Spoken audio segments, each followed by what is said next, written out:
Dave, congratulations, 200th game in charge, that's your 110th win, and probably as routine as they've come in that run. Yeah, pretty routine. Good, obviously perfect start for us in terms of going in front and then get the second goal. If I'm being ultra critical, I like us to be better in the second half in terms of control. I think if we can get that first goal and we have two big chances at the start of that second half, then the game's potentially different. But we were comfortable, but I suppose at 2-0 the game's never comfortable. So bits of improvement there, but all in all a really good result for us. And what's pleased you most about today? I guess functional is probably the best way of describing the performance. It was always going to be difficult. The pitch is lively. You've got two teams that in normal circumstances would, I suppose, want to try and take more risks and try and play through. That was always going to be difficult to do because I think although you want to try and or potentially take some risks, that would have been stupid risks. Obviously then wind straight down the pitch makes the game in the both halves slightly different, but we've done enough to win, and that's the all important thing at this stage of the season. 3 goals in 3 games for Watts now. He's unlucky to have that one on Tuesday not credited to him as well.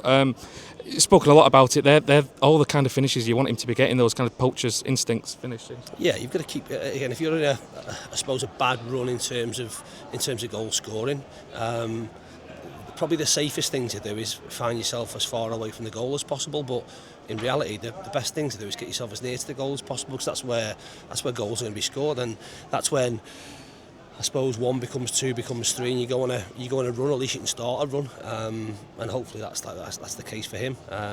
Like I say, in terms of where they sit around goal of the season contenders, no, they'll certainly not be anywhere near it, but all important 3 points for us, and that's all it counts for. And a shout out to his strike partner Tanto as well. Got his fair amount of goals recently as well, but heavily involved in both goals as well, and he's top of his game right now.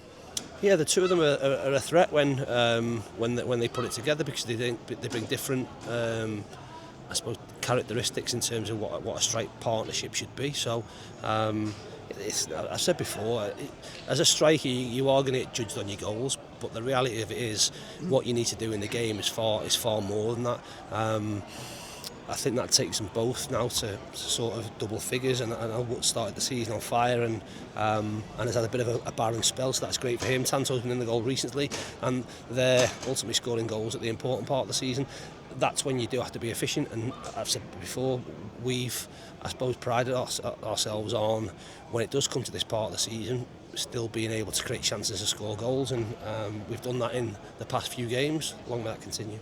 You obviously want to start every game well, that goes without saying, but particularly with all the workload this week, the travel involved, was it a message to kind of get on the front foot early, try and kill the game as quickly as you can? That's always our message. Sometimes, unfortunately, games at the beginning when both teams or both sets of players are fresh, and you're trying to work each other out, sometimes it doesn't materialise like that.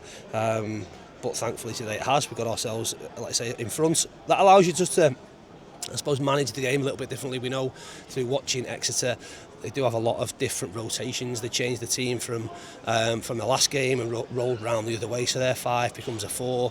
They obviously made a change after 25 minutes or so, half an hour, and flipped it the other way, so they've played a load of different rotations there, or different formations. We've had to, I suppose, adapt. What you can do when you've got yourself in front is adapt from a safe base, and I think we did that at the back end of the first half. We certainly did it in the second half, although, like I say, I'd like us to provide more of a threat, or have more control, especially with what we've got in our dressing room. That's the area for me where I spoke about us improving and evolving on what we've been as a team, as a club. That for me is when it needs to, I suppose, be seen and come to fruition. Can we get on the ball? Can we stay on the ball? Can we control the game in possession? I thought we didn't do that as well as I would have liked, and as well as I know we can do. But as you say, not a lot of action in the second half, but at the end of such a busy week with the travel involved, maybe not the worst thing in the world that there wasn't too much to shout about? No, absolutely not. Listen, if you can, but I still think we can get through the game working hard, because you have to work hard in order to keep the ball, but maybe working hard in possession so that certainly my heart rate isn't where it should be. And what you don't want to do is at 2-0 like we did against Burton, get sloppy, and sloppy result in an opportunity that becomes a chance, and a game that has been comfortable becomes scary for the last sort of 10 minutes, if you like. Thankfully that wasn't the case, and we were as I say, pretty comfortable. One semi-half chance or one sort of intake of breath from a corner where they've got a little bit free, but apart from that, we've defended really well, and maybe not been the threat we'd like to have been, but I say it's been a tough week for us, and to pick up the wins that we have put us in a really good position. Couple of absentees today, no Lewis Bate, no Benno as well. You lose Owen Moxon in the first half. What can you tell us about those three? Game, it's been a run of nose injuries, hasn't it? So Mox has got a smash on the nose, a little cut on the bridge, potentially a break, but nothing. That's not a concern. Needs a couple of stitches, still a little bit of blood coming out of it. So you have to make a decision. He would love to have stayed on, but it probably would have going to take 10 minutes to him get stitched up, and at 2-0 up in the game, it wasn't worth taking that chance. Beatty's done a hamstring last week in the game. Nothing in the game, if you like, never felt anything, but we've had that scanned, and he's got an issue, so I'm not too sure on time frames around him.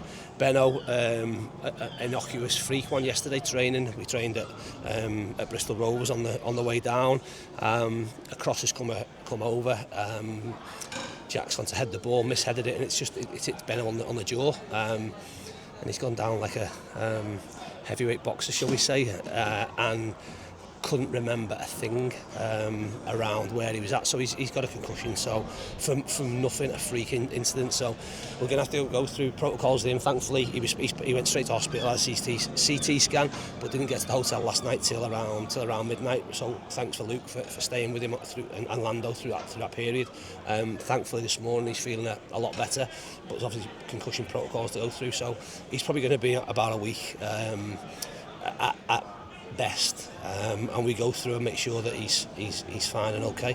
But yeah, a complete freak incident. Otherwise, we would love to have him involved today. 3 straight wins now. You're back up to 4th in the table.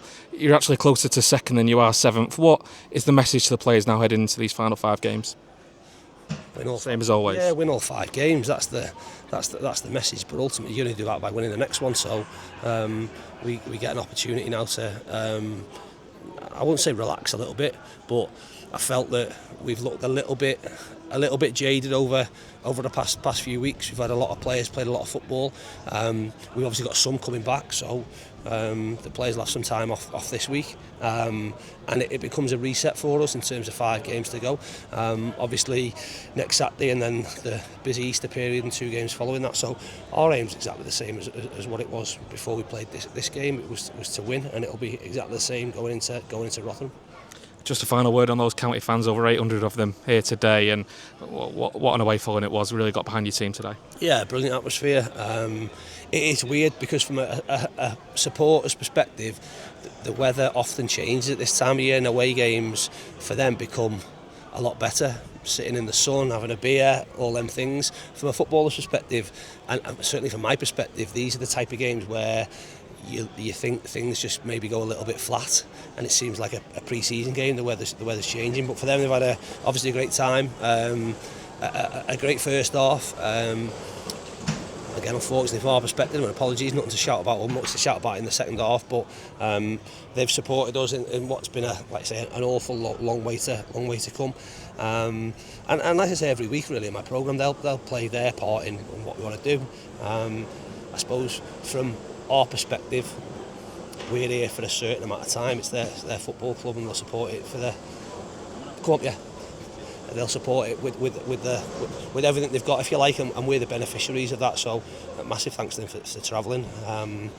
Hope they'll have a good week and see them at home against Rotherham next weekend. Appreciate your time, Dave. Thank you. Cheers. Thank you.